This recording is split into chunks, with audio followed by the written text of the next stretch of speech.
मन यहदिहिल्लाहु फला मुदिल्ल लहु व मन युद्लिलहु फला हादिय लहु व अशहदु अल्ला इलाहा इल्लल्लाहु वहदहु ला शरीका लहु व अशहदु अन्ना मुहम्मदन अब्दुहु व रसूलुहु अम्मा बादु फ़इन्न खैरल हदीस किताबुल्लाह व खैरल हदी हदी मुहम्मदिन सल्लल्लाहु अलैहि वसल्लम व शर्रल उमूरि मुहदसातुहा व कुल्ल मुहदसतिन बिदअह व कुल्ल बिदअतिन ज़लालह व कुल्ल ज़लालतिन फिन्नार।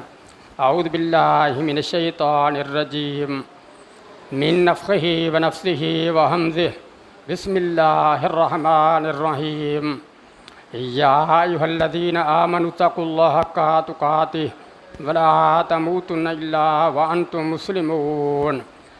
या अय्युहन्नासु इत्तक़ू रब्बकुमुल्लज़ी ख़लक़कुम मिन नफ़्सिन वाहिदा व ख़लक़ मिनहा ज़ौजहा व बस्स मिनहुमा रिजालन कसीरन व निसाअ वत्तक़ुल्लाहल्लज़ी तसाअलून बिही वल अर्हाम इन्नल्लाह काना अलैकुम रक़ीबा।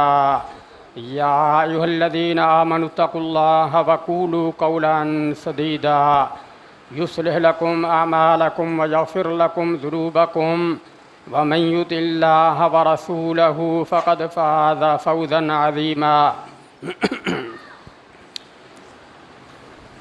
तमाम तारीफ़ां अल्लाह तबारक व तआला की ज़ात के वास्ते जिस ज़ात के इनामात एहसानात और मेहरबानियाँ लातादाद और अनगिनत हैं। अल्लाह की तारीफ़ और अल्लाह की अज़मत बयान करने से हमारी ज़बानें आजिज़ और कमज़ोर हैं और हमारी भलाई हमेशा इसी में है कि हर वक्त अपनी ज़बानें अल्लाह की याद से तर रखें और बेशुमार दरूद व सलाम साक़ि हौज़ कौसर शाफ़ि रोज़ जज़ा मुहम्मद मुस्तफ़ा सल्लल्लाहु अलैहि व आलिहि वसल्लम पर। अल्लाह तबारक व तआला ने तमाम महीनों में से बरतरी और फ़जीलत रमज़ानुल मुबारक को अता की है और फिर रमज़ानुल मुबारक के बाद अल्लाह तबारक व तआला ने हुर्मत वाले महीनों को अज़मत और फ़जीलत अता की है और हुर्मत वाले महीने 4 हैं, ज़ुल्क़ादा, ज़ुल्हज्जा, मुहर्रम, रजब। तो इन महीनों को हुर्मत वाले महीने कहा जाता है कि ये 4 हुर्मत वाले महीने हैं और अज़मत वाले महीने हैं। तो अल्लाह तबारक व तआला जिसको अज़मत अता कर दे तो उसकी अज़मत और फ़जीलत का क्या करना चाहिए, एतराफ़ करना चाहिए, इकरार करना चाहिए। और फिर ज़ुल्हज्जा के पहले अशरे को अल्लाह तबारक व तआला ने सबसे ज़्यादा बरतरी और फ़जीलत अता की है और नबी करीम सल्लल्लाहु अलैहि वसल्लम का फरमान है कि ज़ुल्हज्जा के इब्तदाई 10 दिन इनमें अमल अल्लाह तबारक व तआला को ज़्यादा महबूब और ज़्यादा पसंद है दूसरे दिनों की निस्बत। तो सहाबा किराम रिज़वानुल्लाहि अलैहिम अजमईन ने पूछा कि अल्लाह के रास्ते में जिहाद करने से भी अफजल? नबी करीम सल्लल्लाहु अलैहि वसल्लम ने फरमाया कि जिहाद करने से भी अफजल। और जिहाद करना मुश्किल मामला होता है, आम काम नहीं। तो नबी करीम सल्लल्लाहु अलैहि वसल्लम ने फरमाया कि दूसरे दिनों में जिहाद करने से भी ज़ुल्हज्जा के पहले 10 दिनों में अमल करना अल्लाह को क्या है, ज़्यादा महबूब है, ज़्यादा पसंद है। अब ख़ुद अंदाज़ा लगाएं कि ज़ुल्हज्जा के पहले 10 दिनों को कितनी अल्लाह तबारक व तआला ने फ़जीलत अता की है, बरतरी अता की है, अज़मत अता की है। इल्ला ये कि एक आदमी अल्लाह तबारक व तआला के रास्ते में निकले माल लेकर, जान लेकर, तो माल भी कुर्बान कर दे, जान भी कुर्बान कर दे, तो इसका अमल क्या हो गया, ज़्यादा महबूब होगा। वरना दूसरे दिनों में जो भी अमल किया जाए, जिहाद से उसका ताल्लुक़ हो या जिससे हो, तो वो ज़्यादा महबूब नहीं है। तो जो अमल अल्लाह तबारक व तआला को ज़ुल्हज्जा के पहले 10 दिनों में पसंद है, दूसरे दिनों में वो अमल इतना अल्लाह तबारक व तआला को महबूब और पसंद नहीं है। और फिर कौन से अमाल करने चाहिए। नेक अमाल इंसान सारे ही करे, सारे अमाल करने की इंसान कोशिश करे। कुरान मजीद की तिलावत है, तिलावत करने की इंसान क्या करे, कोशिश करे। दूसरे दिनों की निस्बत अशरा ज़ुल्हिज्जा में ज़्यादा पढ़ने की क्या करे, कोशिश करे। इसी तरह नफल नमाज तो दूसरे दिनों की निस्बत ज़्यादा कोशिश करे पहले अशरा में पढ़ने की। और इसी तरह सदका है, दूसरे दिनों की निस्बत ज़्यादा अहतमाम और क्या करे, कोशिश करे। रोज़े इनका भी क्या करे, ज़्यादा अहतमाम करे। और इसी तरह अल्लाह तबारक व तआला का ज़िक्र है, तस्बीह है, तहलील है, इनका भी इंसान ज़्यादा अहतमाम करे। क्योंकि हदीस पाक में आया कि नबी करीम सल्लल्लाहु अलैहि वसल्लम ने फरमाया कि ज़ुल्हिज्जा के पहले अशरा में तुम ज़्यादा से ज़्यादा तहलील कहा करो, यानी ला इलाहा इल्लल्लाह। इसी तरह अल्लाह तबारक व तआला की तकबीर, ये काम ज़्यादा से ज़्यादा करने चाहिए, यानी अशरा ज़ुल्हिज्जा में। तो इंसान अल्लाह तबारक व तआला की बड़ाई बयान करता, अल्लाह अकबर कहता है, तो ये भी क्या है, सदका है। इंसान इसको भी क्या समझे, सदका समझे कि मैंने सदका किया। अल्हम्दुलिल्लाह इंसान कहता है, इंसान समझे कि मैंने सदका किया। इंसान ला इलाहा इल्लल्लाह कहता है, इंसान समझे कि मैंने क्या किया है, सदका किया है। और नबी करीम सल्लल्लाहु अलैहि वसल्लम हज़रत अबू हुरैरा के पास से गुजरे। हज़रत अबू हुरैरा रज़ियल्लाहु अन्हु पौधे लगा रहे थे।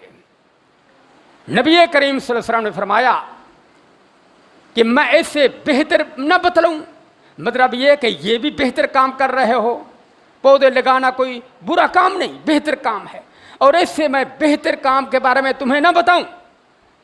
हज़रत अबू हुरैरा रज़ियल्लाहु अन्हु ने फरमाया क्यों नहीं। नबी करीम सल्लल्लाहु अलैहि वसल्लम ने फरमाया कि तुम कहो सुभान अल्लाह वल्हम्दुलिल्लाह वला इलाहा इल्लल्लाह वल्लाहु अकबर, तो हर कलिमा के इवज़ जन्नत में एक दरख्त लगा दिया जाएगा।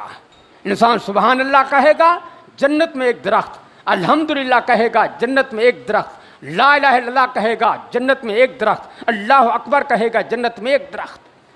और फिर जो ज़बान से कहे, दिल में भी क्या करे, इतराफ़ करे, तस्दीक करे, और इन अल्फाज के मानी पर भी तवज्जो करे कि मैं पढ़ रहा हूँ सुभान अल्लाह, कि अल्लाह तमाम उयूब से पाक, अल्हम्दुलिल्लाह सारी तारीफ़ अल्लाह के लिए हैं। माने पर भी क्या होनी चाहिए, तवज्जो होनी चाहिए। ला इलाहा इल्लल्लाह, अल्लाह के सिवा कोई माबूद नहीं। अल्लाह अकबर, अल्लाह सबसे बड़े हैं। वलिल्लाहिल हम्द, अल्लाह की तारीफ़ है। तो माने पर भी इंसान क्या करे, तवज्जो करे और गौर करे।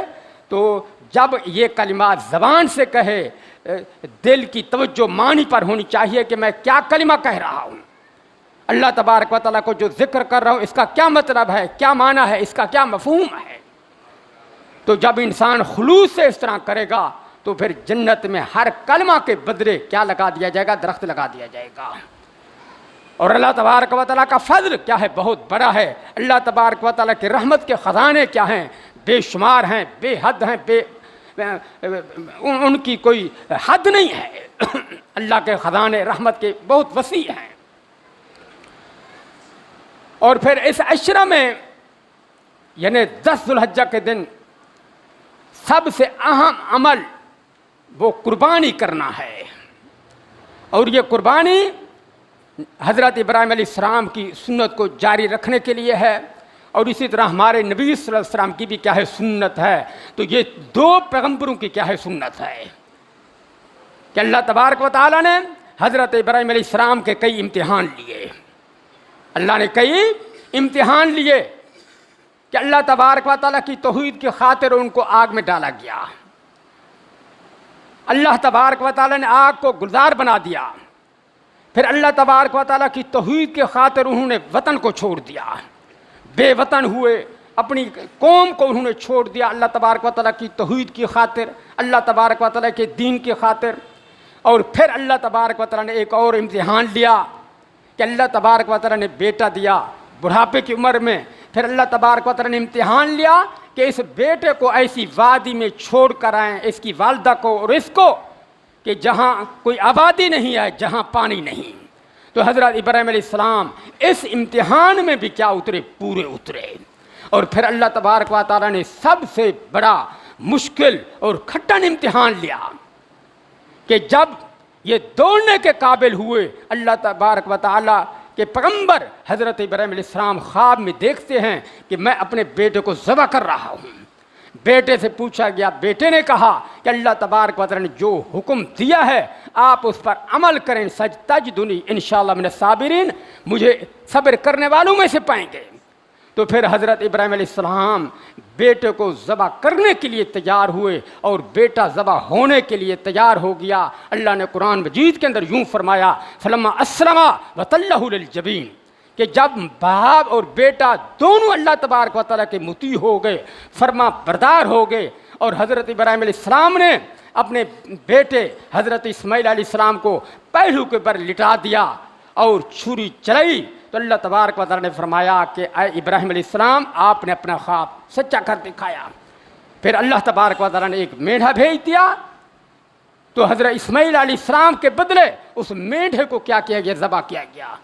तो बाप बेटे की ये इताअत, ये फर्मा बरदारी अल्लाह तबारक व तआला को बहुत पसंद आई। अल्लाह तबारक व तआला ने क़यामत तक के लिए इस तरीके को क्या फरमा दिया, जारी फरमा दिया। तो आप अलैहिस्सलातु वस्सलाम 10 साल मदीना मुनव्वरा में रहे, तो आप अलैहिस्सलातु वस्सलाम भी इस पर अमल करते रहे, यानी इस सुन्नत इब्राहिमी पर, कि हर साल आप अलैहिस्सलातु वस्सलाम कुर्बानी करते रहे।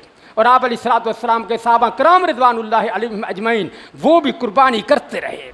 और बाद लोग कहते हैं कि कुर्बानी सिर्फ उन लोगों के लिए है जो हज और उम्रा करते हैं, बस दूसरे लोगों के लिए नहीं, जो आम मुल्कों में रहते हैं उनके लिए नहीं, बल्कि हज करने वाले उम्रा करने वाले लोगों के लिए है।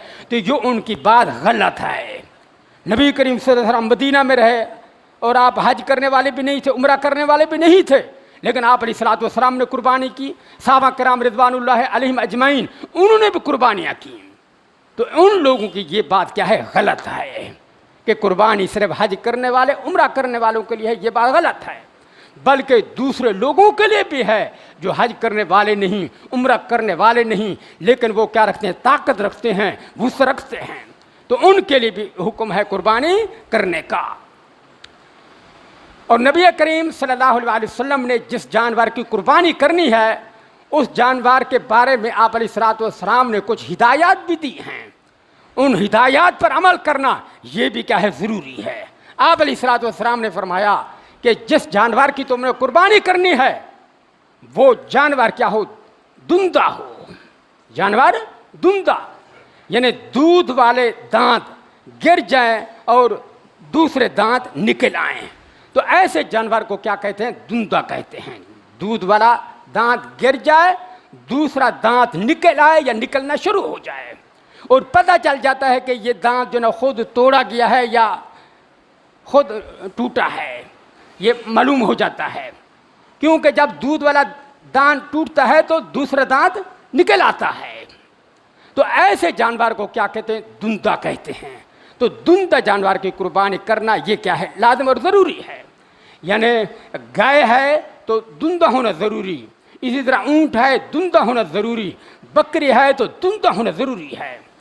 लेकिन भेड़ की किस्म, दुम्बा की किस्म है तो 1 साल का होना ये काफ़ी है, कि जब 1 साल का हो जाए दुम्बा या 1 साल की भेड़ हो जाए तो उसकी कुर्बानी करना क्या है, जायज़ है। तो ये सिर्फ भेड़ और दुम्बे में ये रुख्सत है। दूसरे जानवरों के लिए में हुक्म ये है कि उनका दुंदा होना वो क्या है, ज़रूरी है। अगर जानवर दुंदा नहीं होगा तो उसकी कुर्बानी सही नहीं होगी। इसी तरह आप अलैहिस्सलातु वस्सलाम ने उयूब भी बताए हैं। तो जिस जानवर में उन उयूब में से कोई एक ऐब पाया जाए उस जानवर की कुर्बानी जायज़ नहीं होगी। आप अलैहिस्सलातु वस्सलाम ने हुक्म दिया, हज़रत अली इब्न अबी तालिब रज़ियल्लाहु अन्हु फरमाते हैं कि अनस्तशरिफ़ल ऐन वल उज़ुन, कि हमने जिस जानवर की कुर्बानी करनी है उसकी आँख हम अच्छी तरह देखें और उसका कान भी हम अच्छी तरह देखें। यानी आँख के अंदर भी ऐब ना हो और उसके कान के अंदर भी ऐब ना हो। कान उसका जो है ना वो अगली तरफ से कटा हुआ ना हो, पिछली तरफ से कटा हुआ ना हो, इसी तरह लंबा चीर ना हो, इसी तरह गोल चीर भी ना हो कान के अंदर। तो जिसके अंदर गोल चीर हो या लंबा चीर या अगली तरफ से कटा हुआ हो या पिछली तरफ से कटा हुआ हो, ऐसे जानवर की कुर्बानी जायज़ नहीं होगी। इसी तरह जिस जानवर का सींग टूटा हुआ हो उसकी भी कुर्बानी जायज़ नहीं है। अब नबी करीम सल्लल्लाहु अलैहि वसल्लम ने मुतलकन मना कर दिया है कि सींग टूटे हुए जानवर की कुर्बानी ना की जाए और कान कटे जानवर की कुर्बानी ना की जाए। आप अलैहिस्सलातु वस्सलाम ने ये कैद नहीं फरमाई कि कितना सींग टूटा हुआ हो, कितना कान कटा हुआ हो, बल्कि मुतलकन आपने फरमा दिया। तो जिस जानवर का सींग टूटा हुआ हो, जितना भी टूटा हुआ हो, उसकी कुर्बानी नहीं करनी चाहिए। इसी तरह कान कटा हुआ हो, जितना भी कटा हुआ हो, तो उसकी कुर्बानी नहीं करनी चाहिए, क्योंकि नबी करीम सल्लल्लाहु अलैहि वसल्लम ने मना फरमा दिया है। और आप अलैहिस्सलातु वस्सलाम ने इस बारे में कोई कैद बयान नहीं फरमाई कि कितना कटा हुआ हो, कितना ना कटा हुआ हो, कितना सींग टूटा हुआ हो, कितना सींग ना टूटा हुआ है। इस तरह की बात आप अलैहिस्सलातु वस्सलाम ने बयान नहीं फरमाई। इसी तरह एक सहाबी ने आप अलैहिस्सलातु वस्सलाम से पूछा कि ऐ अल्लाह के रसूल, किन जानवरों की कुर्बानी से इज्तनाब और परहेज किया जाए? माज़ा युत्ता कामिल रहाया। नबी करीम सल्लल्लाहु अलैहि वसल्लम ने फरमाया कि मरीज जानवर, यानी जो जानवर बीमार है, उसकी कुर्बानी से भी इज्तनाब और परहेज किया जाए। लंगड़ा जानवर, इसी तरह लूल्हा जानवर, ऐसे जानवर की कुर्बानी करने से भी इज्तनाब और परहेज किया जाए। इसी तरह काना जानवर, काने जानवर की कुर्बानी करने से भी परहेज, अंधे जानवर की कुर्बानी करने से भी परहेज। इसी तरह अल अजफा, यानी वो जानवर जो कमज़ोर हो, जिसमें गोदा ना हो, रोगन ना हो, ऐसे जानवर की कुर्बानी करने से भी नबी करीम सल्लल्लाहु अलैहि वसल्लम ने मना फरमा दिया। आपने फरमाया कि इन जानवरों की कुर्बानी करने से इज्तिनाब करो, परहेज करो। तो अब 6 ऐब हैं, तो 6 ऐब में से कोई एक ऐब पाया जाए, जानवर की कुर्बानी जायज़ नहीं होगी। फिर सुने कान कटा हुआ हो, सींग टूटा हुआ हो, जानवर काना हो, इसी तरह जानवर लंगड़ा हो, जानवर बीमार हो, जानवर कमज़ोर हो, ये 6 ऐब हैं। तो इन 6 उयूब में से जिस जानवर में कोई एक ऐब पाया जाए, उसकी कुर्बानी जायज़ नहीं होगी। तो आप अलैहिस्सलातु वस्सलाम ने ऐसे जानवर की कुर्बानी करने से क्या फरमा दिया है? मना फरमा दिया है। और गाय के अंदर 7 आदमी शरीक हो सकते हैं और ऊंट के अंदर 10 आदमी शरीक हो सकते हैं। ऊंट के अंदर 10 आदमी। लेकिन अगर कोई आदमी ऐसा है कि उसने हज के महीनों में उम्रा किया, उम्रे का इहराम खोलने के बाद 8 ज़ुल्हिज्जा को उसने फिर हज का इहराम बांधा, ऐसे शख्स को मुतमत्ते कहते हैं। तो ऐसा शख्स जब कुर्बानी करेगा तो एक ऊंट में 7 आदमी शरीक होंगे, 10 आदमी शरीक नहीं हो सकते हज और उम्रा करने वाले। इसी तरह एक आदमी ने हज और उम्रे का इकट्ठे इहराम बांधा कि उम्रा किया और इहराम उसने नहीं खोला, फिर हज किया उसने, तो ऐसे आदमी को कारिन बोलते हैं। तो इस पर भी कुर्बानी लाजिम है। तो ऐसे आदमी ऊंट के अंदर 7 शरीक हो सकते, ज़्यादा नहीं। लेकिन आम घरों के अंदर जो कुर्बानी की जाती है तो फिर ऊंट के अंदर 10 आदमी शरीक हो सकते हैं और गाय के अंदर 7 आदमी शरीक हो सकते हैं। और एक भेड़, एक बकरी, एक घर वालों की तरफ से क्या कर जाएगी? किफ़ायत कर जाएगी। और सबसे अफजल कुर्बानी इस बारे में बेहतर कौल वो ये कि सबसे अफजल कुर्बानी ऊंट की है, और फिर गाय की, और फिर सींग वाले मेढे की, सींग वाले मेढे की, और फिर ऊंट में शिरकत, फिर गाय में शिरकत। तो ये कुर्बानी क्या होगी? अफजल होगी। यानी अफजल कुर्बानी ये है कि इंसान एक ऊंट की कुर्बानी करे, अकेला आदमी ऊंट की कुर्बानी करे, ये सबसे अफजल। फिर अकेला आदमी गाय की कुर्बानी करे, ये सबसे अफजल। और फिर तीसरे नंबर पर सींग वाले मेढे की कुर्बानी करे, ये सबसे अफजल। और फिर ऊंट में शिरकत और फिर गाय में शिरकत। इस तरह कुर्बानी क्या होगी? अफजल होगी। क्योंकि नबी करीम सल्लल्लाहु अलैहि वसल्लम की हदीस है कि जो शख्स जुमा के दिन मस्जिद में पहली घड़ी पहुंचा तो उसको अल्लाह तबारक व तआला इतना सवाब देते हैं कि उसने एक ऊँट की कुर्बानी की। तो इससे मालूम होता है कि ऊँट की कुर्बानी करना ये क्या अफजल है, ऊँट की कुर्बानी करना ये अफजल। और जो दूसरी घड़ी पहुंचेगा उसको इतना सवाब मिलेगा कि उसने गाय की कुर्बानी की। और जो तीसरी घड़ी पहुंचेगा उसको इतना सवाब मिलेगा कि सींगों वाले मेढे की कुर्बानी की। और जो चौथी घड़ी पहुंचेगा एक मुर्गी सदका करने का उसको सवाब मिलेगा। जो पांचवी घड़ी पहुंचेगा उसको अंडा सदका करने का क्या मिलेगा, सवाब मिलेगा। तो इस हदीस को पेश नजर रख कर उलमा ने लिखा कि ऊँट की कुर्बानी करना ये क्या है, सबसे अफजल है।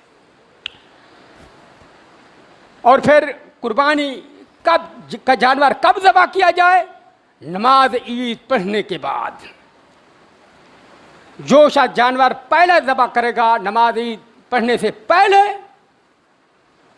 तो वो गोश्त तो होगा, सिर्फ कुर्बानी नहीं होगी। क्योंकि एक हदीस में आता है कि नबी करीम सल्लल्लाहु अलैहि वसल्लम के एक सहाबी ने नमाज ईद पढ़ने से पहले कुर्बानी का जानवर ज़बह कर दिया कि भाई मेरे घर वाले हमसाए वो पहले खाएंगे गोश्त। तो जब नबी करीम सल्लल्लाहु अलैहि वसल्लम ने ये बात देखी, आप अलैहिस्सलातु वस्सलाम ने फरमाया ये तो गोश्त है बस, यानी ये कुर्बानी नहीं। आपने फरमाया उसे कि इसकी बजाय और जानवर ज़बह करो, इसकी बजाय और जानवर ज़बह करो। तो उसने कहा कि मेरे पास एक बकरी है लेकिन वो दुंदी नहीं। नबी करीम सल्लल्लाहु अलैहि वसल्लम ने फरमाया कि तुम्हारे लिए रुख्सत है कि तुम उसकी कुर्बानी करो, लेकिन आइंदा किसी के लिए ये इजाज़त और रुख्सत नहीं। तो उस सहाबी को आप अलैहिस्सलातु वस्सलाम ने क्या दे दी, रुख्सत दे दी। लेकिन आइंदा के लिए किसी के लिए ये रुख्सत नहीं है और ये इजाज़त नहीं है। ये सिर्फ उसी सहाबी के लिए आप अलैहिस्सलातु वस्सलाम ने इजाज़त और रुख्सत दी थी। और फिर शहर के लोग, उनके लिए भी यही हुक्म है कि नमाज ईद पढ़ने के बाद कुर्बानी करें। जो देहात के लोग हैं उनके लिए भी यही हुक्म। लेकिन बाद लोग कहते हैं कि देहात के लोग सुबह की नमाज पढ़ कर कुर्बानी के जानवर ज़बह कर दें, कुर्बानी उनकी जायज़ होगी, हो जाएगी। लेकिन ये बात गलत है, क्योंकि नबी करीम सल्लल्लाहु अलैहि वसल्लम सब लोगों के पैगंबर हैं। शहर के लोगों के भी पैगंबर, देहात के लोगों के भी क्या है पैगंबर, इंसानों के भी पैगंबर, जिन्नों के भी पैगंबर। नबी करीम सल्लल्लाहु अलैहि वसल्लम का हुक्म सब लोगों पर जारी है। सब लोग आप अलैहिस्सलातु वस्सलाम के हुक्म के क्या हैं, ताबे हैं। सब के लिए हुक्म है कि आप अलैहिस्सलातु वस्सलाम ने जो बात कह दी है उसकी क्या की जाए, इताअत की जाए, फरमाबरदारी की जाए। तो शहर वालों के लिए भी यही हुक्म, जो लोग देहात में रहने वाले उनके लिए भी यही हुक्म कि नमाज ईद पढ़कर वो कुर्बानी के जानवर क्या करें, ज़बह करें। और फिर कुर्बानी के सही कौल के मुताबिक 4 दिन हैं, यानी 10 ज़ुल्हिज्जा के बाद 3 दिन, कुल 4 दिन हुए कि 4 दिन इंसान कुर्बानी का जानवर ज़बह कर सकता है। लेकिन सबसे अफजल दिन वो 10 ज़ुल्हिज्जा का दिन है कि 10 ज़ुल्हिज्जा के दिन इंसान कुर्बानी का जानवर ज़बह करेगा। तो ये क्या है, अफजल है। क्यों अफजल है? इसलिए कि ज़ुल्हिज्जा के पहले 10 दिनों की क्या है, फजीलत है। ज़ुल्हिज्जा के पहले 10 दिनों में जो अमल इंसान करेगा अल्लाह तबारक व तआला को ज़्यादा महबूब, ज़्यादा पसंद होगा। तो 10 ज़ुल्हिज्जा का दिन भी पहले 10 दिनों में आ जाता है। तो इसलिए 10 ज़ुल्हिज्जा के दिन कुर्बानी करना ये क्या है, ज़्यादा अफजल है। दूसरी बात ये कि नबी करीम सल्लल्लाहु अलैहि वसल्लम 10 साल मदीना में रहे, तो आप अलैहिस्सलातु वस्सलाम नमाज ईद पढ़ने के बाद 10 ज़ुल्हिज्जा के दिन कुर्बानी करते थे।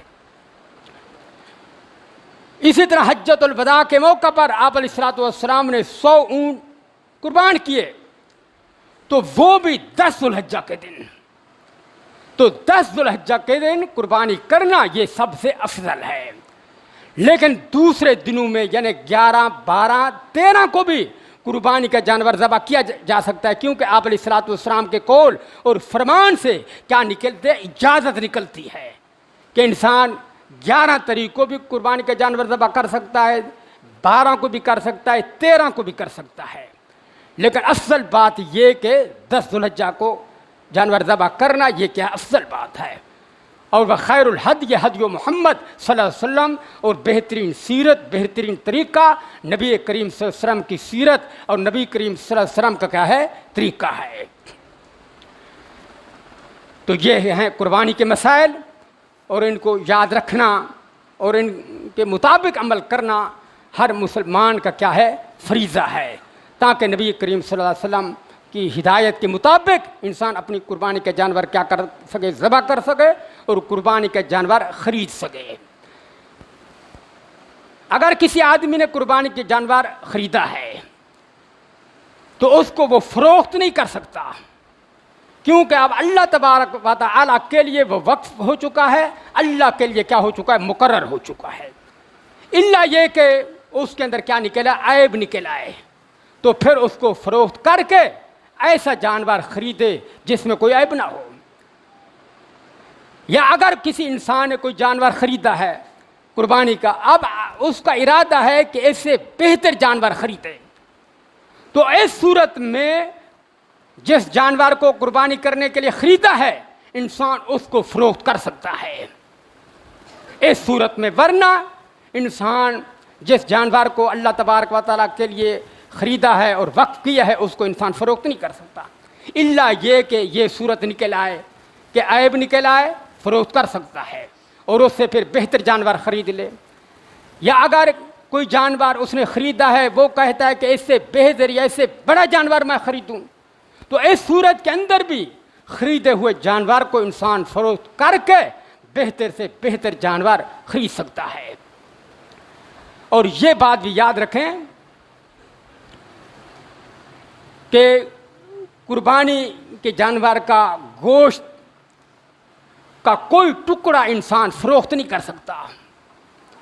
बाद लोगों को पता नहीं होता और सारे शुरका मिलकर किसी एक टुकड़े को फ़रोख्त कर देते हैं, तो ये जायज़ नहीं है।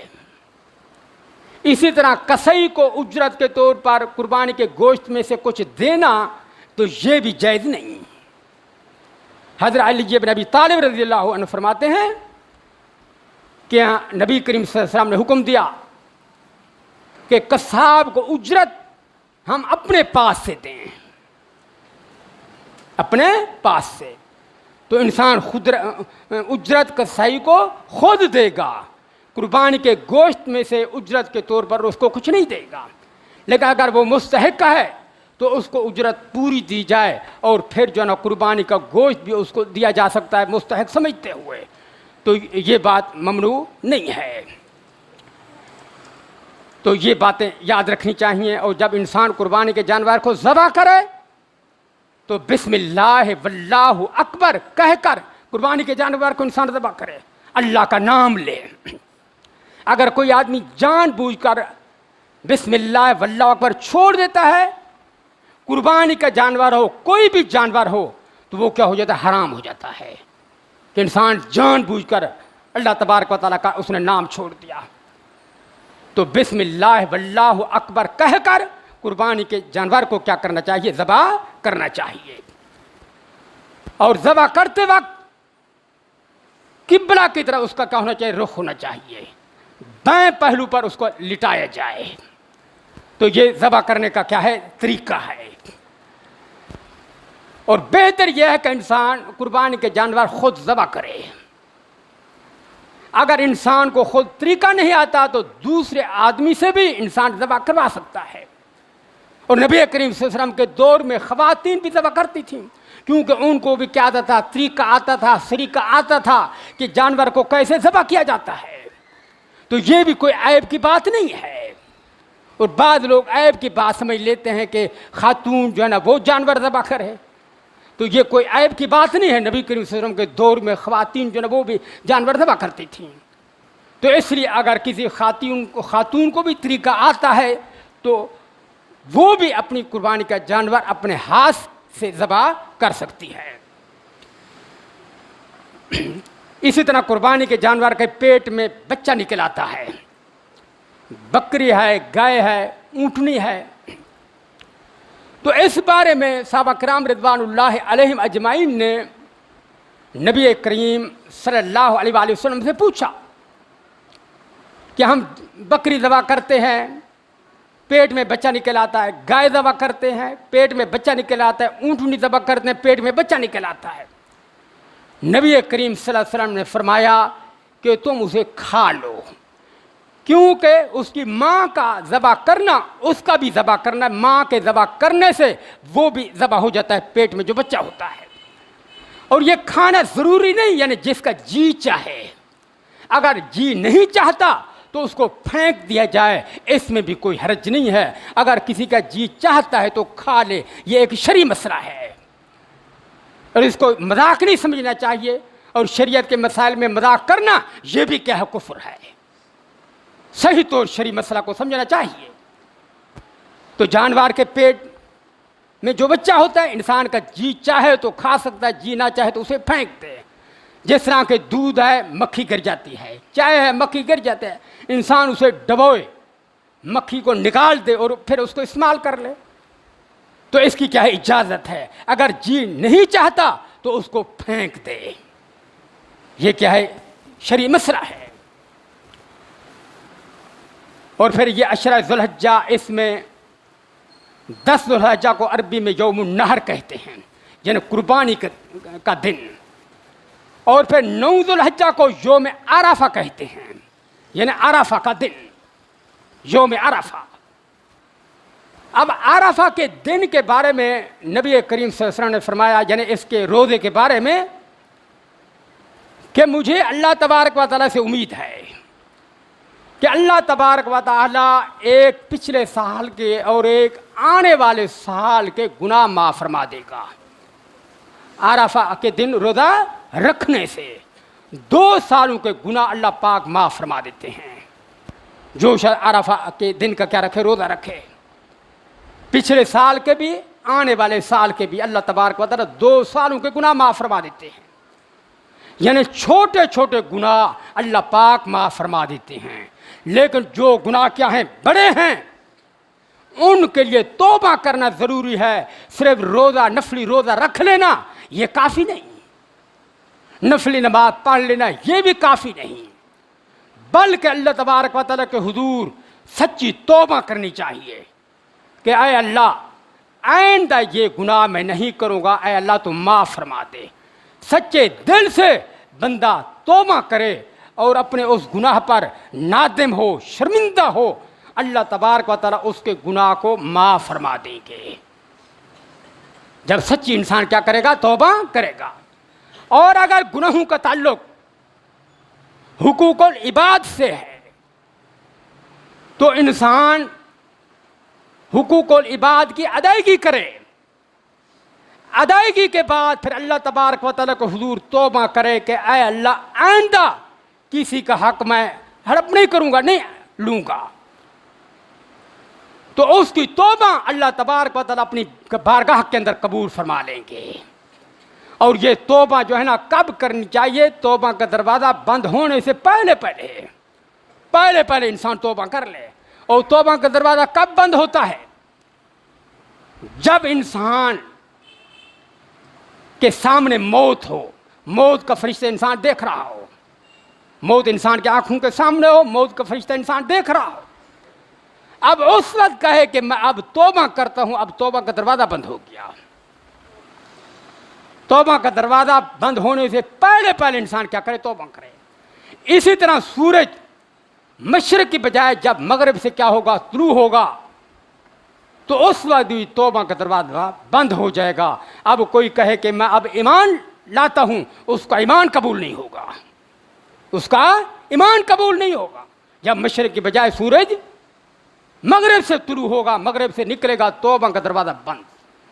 तो अब तौबा का दरवाज़ा खुला है कि मौत इंसान के सामने ना हो, यानी मौत के फरिश्ते को इंसान ना देख ले, तौबा कर ले, अल्लाह तबारक व तआला तौबा कबूल फरमा लेते हैं, वरना अल्लाह की बारगाह के अंदर तौबा कबूल नहीं होगी। और इंसान को मौत का पता नहीं है कि मौत कब आए, लिहाजा हर वक्त फ़िक्र करनी चाहिए और हर वक्त इंसान जो वक्त मिल जाए उसको गनीमत समझे और उस वक्त में इंसान क्या कर ले, तौबा कर ले। और फिर 9 ज़ुल्हिज्जा जिसको यौम अरफा कहते हैं, 9 ज़ुल्हिज्जा की सुबह से लेकर 13 ज़ुल्हिज्जा की असर की नमाज तक तकबीरात का खुसूसी एहतमाम करना चाहिए, क्योंकि हज़रत उमर फ़ारूक रज़ियल्लाहु अन्हु, इसी तरह हज़रत अली रज़ियल्लाहु अन्हु, इसी तरह हज़रत अब्दुल्लाह बिन मसूद रज़ियल्लाहु अन्हु, इसी तरह दूसरे सहाबा किराम रिज़वानुल्लाहि अलैहिम अजमाइन 9 ज़ुल्हिज्जा की सुबह से लेकर 13 ज़ुल्हिज्जा तक खुसूसी तौर पर बुलंद आवाज़ से हर फ़र्ज़ नमाज के बाद तकबीरात पढ़ते थे।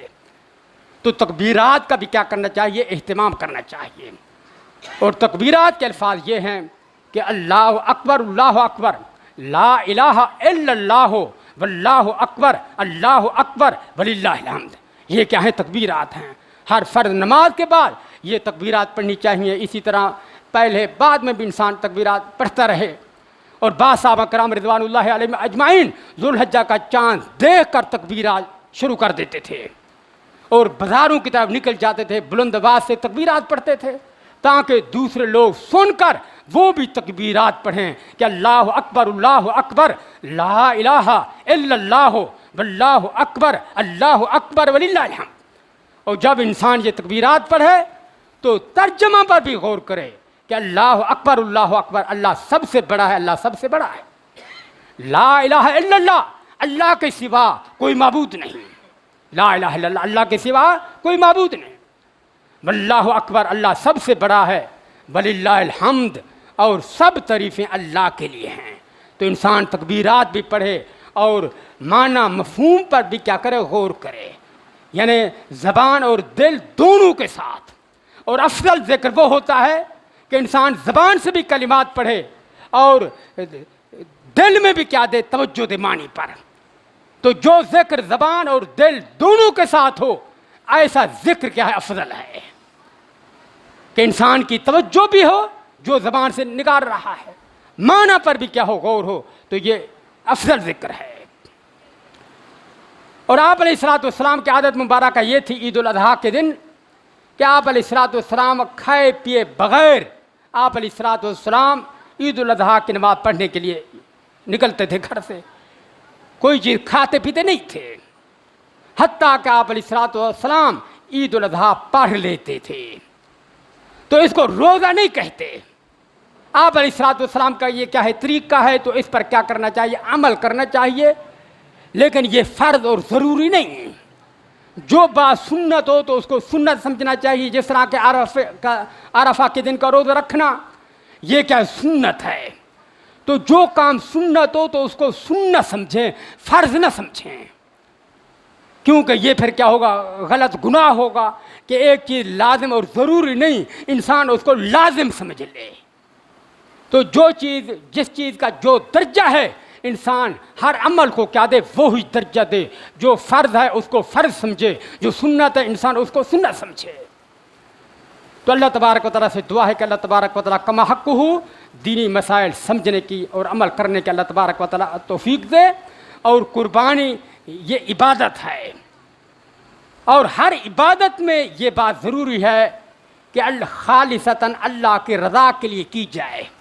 जो इबादत भी इंसान करे अल्लाह की रज़ा के लिए करे, क्योंकि अल्लाह तबारक व तआला ने कुरान मजीद के अंदर यही हुक्म दिया, वमा उमिरु इल्ला लियअबुदुल्लाह मुखलिसीन लहुद्दीन, कि लोगों को हुक्म है कि अल्लाह तबारक व तआला की इबादत खुलूस के साथ करें, इखलास के साथ करें। इखलास का मतलब यह है कि सिर्फ़ अल्लाह को राज़ी करने के लिए बस यही नियत हो, यही क्या हो, इरादा हो।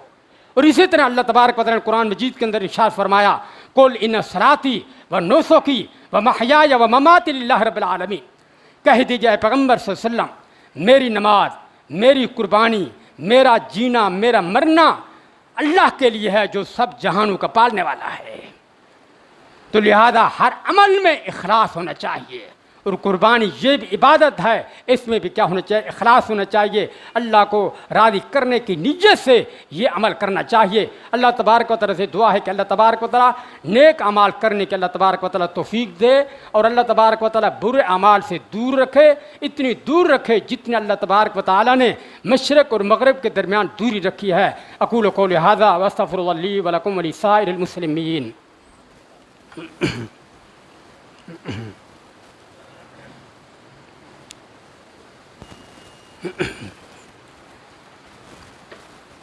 अल्हम्दुलिल्लाह नहमदुहु व नस्तईनुहु व नुमिनु बिही व नतवक्कलु अलैहि व नऊज़ु बिल्लाहि मिन शुरूरि अनफुसिना व मिन सय्यिआति अमालिना मन यहदिहिल्लाहु फला मुदिल्ल लहु व मन युज़लिलहु फला हादिय लहु व अशहदु अन ला इलाहा इल्लल्लाहु वहदहु ला शरीक लहु व अशहदु अन्न मुहम्मदन अब्दुहु व रसूलुहु। अम्मा बादु फ़इन्न खैरल हदीस किताबुल्लाह व खैरल हदी हदी मुहम्मदिन सल्लल्लाहु अलैहि वसल्लम व शर्रल उमूरि मुहदसातुहा व कुल्ल मुहदसतिन बिदअ व कुल्ल बिदअतिन ज़लालह व कुल्ल ज़लालतिन फिन्नार। औज़ु बिल्लाहि मिनश शैतानिर रजीम मिन नफ़्ख़िही व नफ़्सिही व हम्ज़िही। बिस्मिल्लाहिर रहमानिर रहीम। इन्नल्लाह व मलाइकतहु युसल्लूना अलन नबी या अय्युहल्लज़ीना आमनू सल्लु अलैहि व सल्लिमू तस्लीमा। अल्लाहुम्मा सल्लि अला मुहम्मदिन व आलि मुहम्मद कमा सल्लैता अला इब्राहीम व अला आलि इब्राहीम इन्नका हमीदुम मजीद। अल्लाहुम्मा बारिक अला मुहम्मदिन व आलि मुहम्मद कमा बारकता अला इब्राहीम व अला आलि इब्राहीम इन्नका हमीदुम मजीद। अल्लाहुम्मा इग़फ़िर लिल मुअमिनीना वल मुअमिनात वल मुस्लिमीना वल मुस्लिमात मिनहुमुल अहयाई वल अमवात इन्नका समीउन क़रीबुन मुजीबुद दावात। अल्लाहुम्मा यदिल इस्लाम वल मुस्लिमीन वख़ुज़ुलिल कफ़रत वल मुशरिकीन। अल्लाहुम्मा अंसुरना अला दाइद्दीन लकल हम्दु या रब्बल आलमीन। व सल्लिम अला नबिय्यिना मुहम्मदिन व आलिहि व अस्हाबिहि अजमाइन।